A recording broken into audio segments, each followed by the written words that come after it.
Avatar: The Last Airbender is a widely known and highly acclaimed piece of animated media. It holds a special place in many hearts and is heralded by many as being one of the all-time greatest animated shows ever made.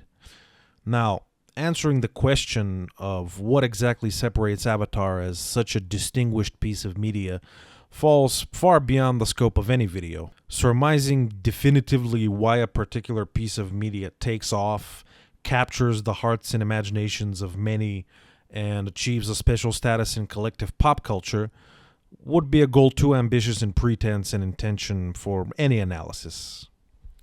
What we can do, however, is pinpoint some of the many dignifying qualities that the show has, which may serve to explain, at least in part, the iconic status it has. Right off the bat, we can point to the colorful cast of characters, each distinct and complex in their own right.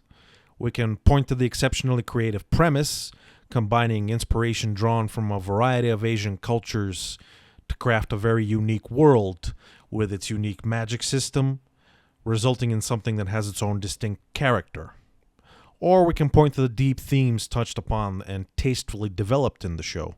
Themes of friendship, loyalty, honor, dedication, of what is right and what is wrong. In any event, one thing we can say for certain: Avatar: The Last Airbender is a special show. A special show that, thanks to its special nature, managed to garner and retain a massive and very dedicated audience. As such, the opportunity for an adaptation as a potentially lucrative endeavor was sure to not be passed up on by any studio. Name recognition and an existing massive audience can be a prerequisite for massive success, after all. And an adaptation we did get. We can all collectively remember with chagrin the ill-fated M. Night Shyamalan movie that came out, a movie which has achieved its own status of infamy for all the wrong reasons. There's a plethora of material online breaking down and demolishing, analyzing, and unpicking the many problems with the movie, and at this point, taking shots at it is like beating a very dead horse.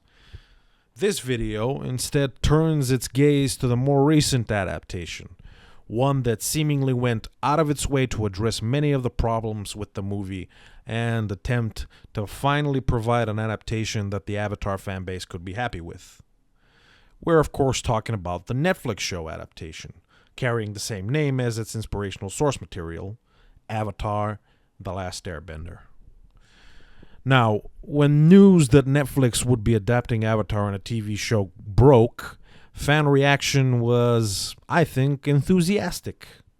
Adapting the story to episodic format was seen as being more appropriate, giving the story more time to breathe, for characters and events to develop, in stark contrast to the movie where the story was rushed to fit a movie runtime.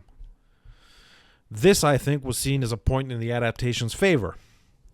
More so, the adaptation was seemingly helmed by people who appeared to love the source material and were thus more likely to handle the story with care, again in stark contrast to the movie. Even glaringly annoying issues with the movie, like strange casting decisions, were seemingly being addressed.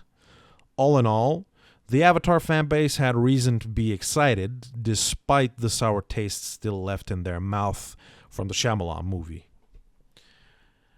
And then the show came out, and was met with lukewarm responses.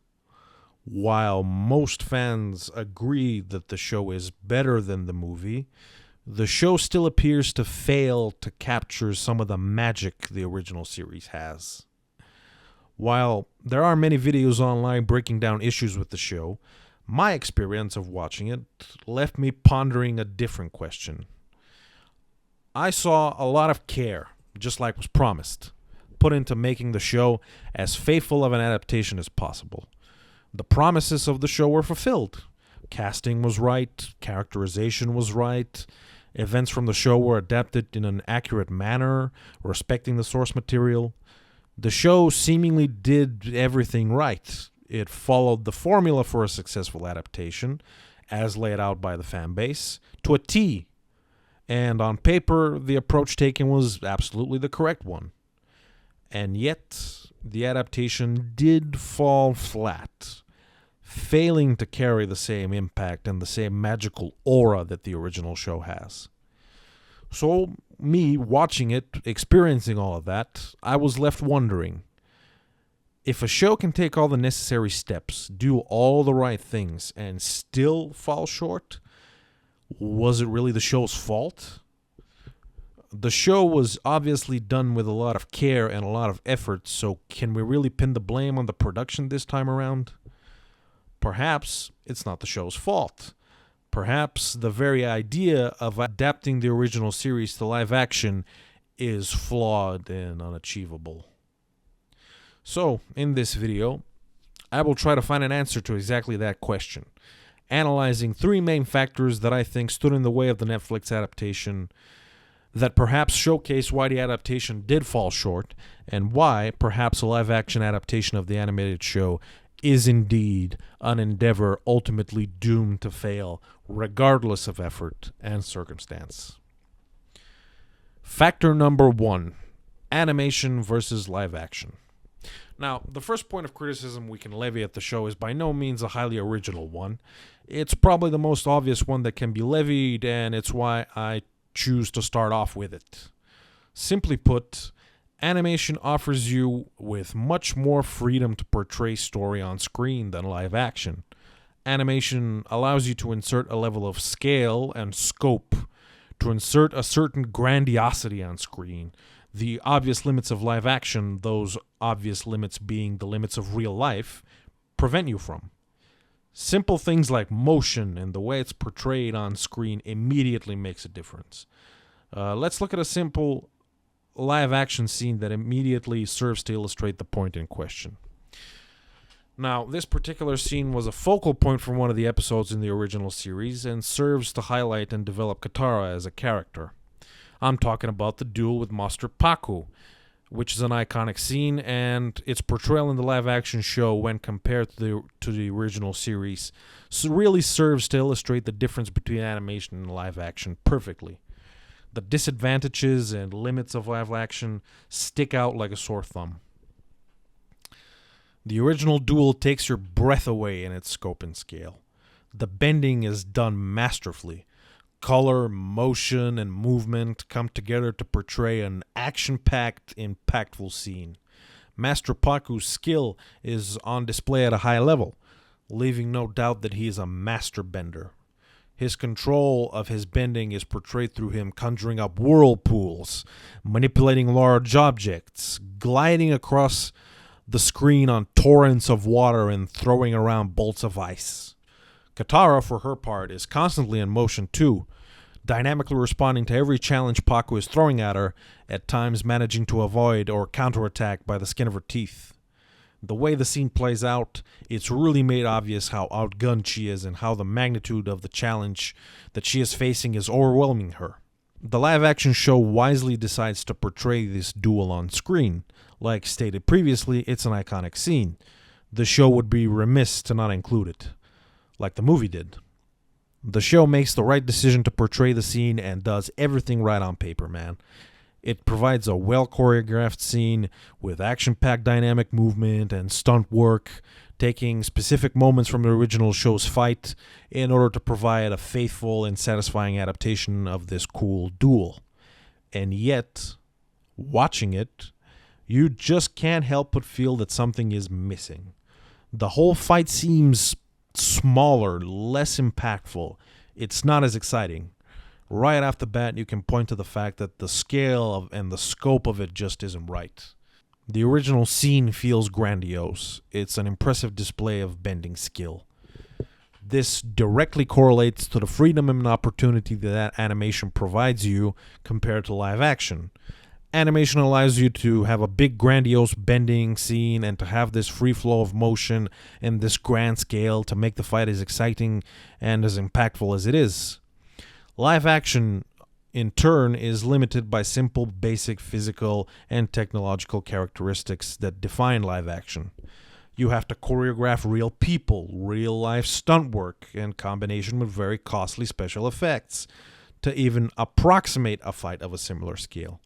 Portraying the fight at the same scale would require increasingly complex and elaborate stunt work and would require increasingly costly special effects to combine with the stunt work in order to give us something even as remotely exciting as the way the fight plays out in the animated show. More so, the very process of blending special effects and elaborate stunt work is sure to be financially costly, time-consuming, and difficult to pull off, so that the end result on screen is smooth and somewhat realistic. By trying to pull off such a costly and elaborate scene, you run the risk of failing and portraying a low-quality scene, some CGI mess, bad special effects, something which would have attracted criticism of the show, undoubtedly. The show instead chooses to take a safer approach and to do what it can, considering the limitations of the budget, production, time, and instead provides a more contained scene, still elaborately choreographed and full of special effects, but in no way near the same scope and scale as the animated fight. And that, in essence, is the gist of why animation simply provides you with more opportunity. It allows you to do grandiosity in an easier production-wise manner at a lot lower of a cost. This is a trend that permeates the live-action show throughout. Every fight scene, every big action set piece has to take into account the limitations of live action, and while the animated show is focused on giving you the best and biggest experience, the live action show has to constantly try to strike a balance between excitement and simple logistical and physical plausibility. A show which has combat through the martial skill of commanding the elements as a central trope benefits tremendously from the size and scope of animation. It makes things bigger, more exciting, and more impactful. More so, a show which has a large-scale world war as one of its central themes benefits tremendously from the freedom of animation as well. Consider, for example, the Siege of Ba Sing Se. Consider the amount of effort and money that you would need to spend in order to provide something as grand, elaborate, and wide-scale as what we got in the animated series. It appears nearly impossible to portray that in a live-action format, especially on a TV show budget. Instead, the live-action version has to make compromises to find creative ways to cut corners. Not just in action scenes, but in big plot development moments too. Large battles have to be reduced, and a lot of the important scenes need to be relegated to happening off-screen. These sacrifices are necessary to be able to pull off and produce a show at all. The production needs to constantly make these calculations, lest they blow the budget on big scenes at the detriment of the wider show and the season as a whole. The story fundamentally benefits massively from animation and is limited by live action in a way that unfortunately colors the whole end product. The live action show suffers from a diminished sense of scale, wonder, lessened impact, and overall mediocrity compared to the original show as a result. Factor number 2, the child acting. In a setting of an animated show, the concept of teenagers or preteens embarking on a quest to save the world is by no means a novel one. It's a trope common to kids' shows, helping the target audience to identify with the protagonists on screen. However, behind the animation, we have experienced adult voice actors who are capable of performing and providing a believable performance. This in turn helps the show's immersion and helps the audience connect to the characters. Without good acting to make a performance believable, a sort of void of alienation settles in between the characters and the audience. Bad acting breaks immersion and suspension of disbelief, taking you out of the world, out of the story the show is trying to tell. The end result is that the audience just cares less about the characters and the story. The emotional connection with the show is lessened. Finding child actors that can pull off good performances is a notoriously difficult task. It's the reason why so many teen dramas, for example, hire young adults to play teenagers, and why there are so many notoriously bad child acting examples out there. Another common approach is to age up the characters. It's something that Game of Thrones, for example, did, choosing to age up key characters compared to the source material and hire young adults as actors. Jon Snow is 14 in the books, Daenerys is 13, and the showrunners very wisely chose to bump up their age. The end product is different, but it's better overall as a result of the change, as we have actually capable and believable actors in key roles, resulting in a better show. The Avatar Netflix show chooses to stay faithful to the source material and keeps the characters at the same age they are in the animated series. And so the end result is that we get performances that, through no fault of the actors, who I'm sure put in a lot of effort and a lot of heart into their work, are simply difficult to buy into. The emotional impact of a child having to save the world is simply not felt. The complex emotions Aang should be feeling having this much weight on his shoulders simply doesn't shine through. The performance comes off as flat and one-dimensional and really serves to break immersion. You're simply not invested in the story as much as you should be. And the same can be said for Sokka and Katara. The friendship between the three main protagonists forms the emotional heart of the show. If you are not invested in that friendship, as a result, you're simply not invested in the overall plot. You don't care about the stakes of the conflict because you don't care about the main characters and their bond. Therefore, you don't care about what happens to them and if the bad guys win and get their way and our heroes suffer and are defeated. Similar to Aang, the two siblings come off as flat and wooden. They simply do not command the same attention and thus don't garner the same affection as their animated counterparts. And again, I'm not placing blame on the actors here, for many of which I'm sure this was their first big role, and I'm sure they put in a lot of effort into their work on the show. More so, I think the concept of the show works against it here. Once again, something that works in an animated format simply doesn't translate well to live action. Instead of being a benefit to the show, the concept of having a preteen protagonist serves to the detriment of the live action adaptation.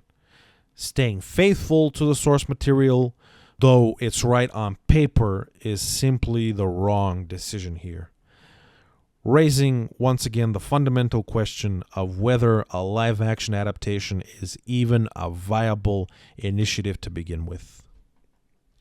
Which brings us to the final factor that we will discuss. Factor number 3, the episodic structure of the show. Now, when Game of Thrones came out in 2009, it revolutionized television.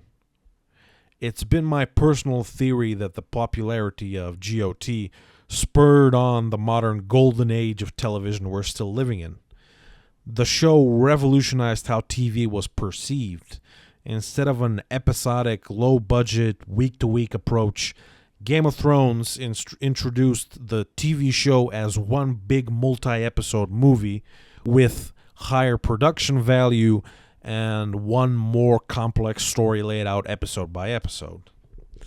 While probably not the first show to implement this approach, GOT was certainly the biggest show and quickly rose to the status of a cultural icon, a status only partially diminished by the awful ending. All of a sudden, network and streaming services were all following the approach and were looking to produce shows with a similar, more adult, gritty tone to them. The traditional episodic 20-plus episode structure of network television was replaced by what we have now. Each new season of big production TV show is around 10 episodes per season, focusing on developing one overall story season-wide. The sort of adventure of the week type of structure is a thing of the past for the most part. Avatar, the original series, however, follows this earlier, more conventional method. It was very much so an adventure of the week type of show, with each episode being its own distinct, self-contained adventure. Sure, the seasons had their overall plot that was slowly developed, but the adventure of the week stories took precedence episode to episode, with the overall plot developing in the first and last episodes of the respective season. While this is a structure suited for a kids show, where we get to follow the various adventures and hijinks of our main characters episode to episode, the structure inherently does not translate to the format chosen by the adaptation. The Avatar live-action show only has 8 episodes, perfect to tell one self-contained overall story which develops episode to episode. But trying to squeeze 20-plus episodes of various adventures, jumping from setting to setting, location to location, each with their own distinct cast of characters, well, that's simply a task too big. The end result is that the live-action show feels like it's doing too little and too much at the same time. We get a disjointed plot where the showrunners cherry-pick certain episodes they think are more important to portray on screen, mash together others, rush through plot lines which are much better developed and given time to breathe in the animated show, and cut out entire sections altogether. The story of the show simply doesn't lend itself to the chosen format. We get to jump from location to location, which each setting for each episode being distinct from the previous one. We get Kyoshi Island, Omashu and its kooky cast of characters, the Spirit World, and then the battle at the North Pole, each of these being too distinct to mesh together in what would feel like one tight overall plot that can properly be developed over the course of 8 episodes. The end result feels jarring. Each other episode we are shifting the focus on something which is too distinct on its own to form a coherent piece of a whole. But at the same time, we only get a limited time to develop each setting and its respective characters. And as a result, every segment feels underdeveloped and not as impactful. All the side characters introduced are quickly brought in and then never properly developed, so we never develop any sense of investment in them. Team Avatar feels like it's quickly breezing through location to location to location, meeting different people with which the audience never really develops enough of a connection because there isn't enough time for the characters to be developed, so for us to do so. The season feels like it's doing too much, as it's putting together a sequence of very distinct sections that don't mesh well together in something that feels like an overall story, and does too little because each section feels rushed and underdeveloped. Now, I think adaptation of the story would have required a massive overhaul from the episodic structure of the animated series into something which resembles a tight, focused plot that could have been unraveled with proper pacing and good development over the course of a short episode 8 run. But that would have required a drastic change from the source material, which in turn would have probably been met with anger from the fans. Once again, the show tries to be faithful to the source material to please fans, but once again, that ends up being to its detriment. Which, once again, raises the question, is it really the show's fault? Or does the original series simply not translate well to live action? And as such, was this whole endeavor simply doomed from the start? Which brings me to my conclusion. To summarize, we have explored 3 main factors that might have contributed to the lukewarm reception of the show. Animation lending itself to a bigger scope, which puts any live-action production trying to adapt it in a difficult position. The struggle of getting believable performances from a cast of child actors. Trying to cram in a long-form episodic story structure into a single 8-episode run. All of these touch upon the fundamental question that this video poses. Is Avatar, the original series, simply not adaptable? While I can't come to such a drastic conclusion, after all, it's my firm belief that any creative endeavor is only limited by the imagination of the people involved in making it, and everything is possible in theory, I will say that any adaptation would have to go out of its way to carve out its own identity to be successful. What's been a common theme across this video is that the show ultimately might have been trying to stay too faithful to the source material, so much so that faithfulness took away from the adaptation show itself. Any successful adaptation would have to really look at the source material and use it as inspiration, not follow it as a matter of law. For example, the issue with the episodic structure of the story. To address that, you would have to overhaul the entire plot of season 1 to make it into something that can comfortably fit into an 8 to 10 episode structure. To do that, you would have to cut out, rearrange, redefine, and redo a lot of what season 1 of the animated series is. This would, of course, run the risk of attracting the ire of the fan base, but it seems that one major takeaway from this video is that sometimes doing everything right to please the fan base is not the right approach to making a quality adaptation. A creator has to be allowed to take ownership of a creative enterprise, draw inspiration from the source material, but not be shackled by it. He needs to have the ability to make changes to benefit the adaptation itself. Now, being flagrantly disrespectful to the source material should be avoided for sure, but trying to be too faithful at the expense of the quality of the product you're actually trying to make is no recipe for a successful adaptation either. Now, all things being said, we are unlikely to see any significant changes to the existing Netflix show as it is, but who knows? Maybe sometimes in the future, we will get our perfect adaptation that's both just faithful enough and its own thing simultaneously to be good and satisfying. But unfortunately, until then, all we can do is sing, laugh, and enjoy what we have as best we can. Secret tunnel through the mountains. Secret, secret, secret, secret tunnel.